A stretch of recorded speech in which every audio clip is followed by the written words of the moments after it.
હજુ માટે બેઠા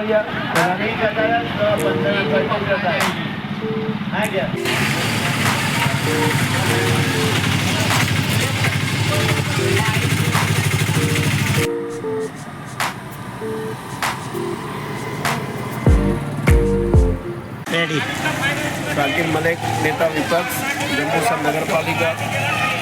આજે જે જંબુસર શહેરી વિસ્તારમાં જીબી દક્ષિણ ગુજરાત વીજ કંપની લિમિટેડ દ્વારા અંડરગ્રાઉન્ડ લાઈનો નાખવામાં આવી છે એ સારી વાત છે, પણ જે કોન્ટ્રાક્ટર દ્વારા જે નગરપાલિકાના પાણીની મેન લાઈનો જતી હોય, ગટરની લાઈનો જતી હોય, ત્યાં મોટા પાયે લીકેજ કરી અને મિક્સ પાણી થાય છે, લોકોના ઘરોમાં ગટરનું મિક્સ પાણી જાય છે।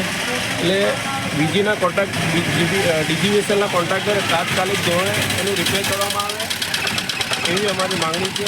અને જંબુસર નગરપાલિકા આ વીજ કંપનીને કોન્ટ્રાક્ટરના વિરુદ્ધ એક્શન લે એવી અમારી માંગણી છે।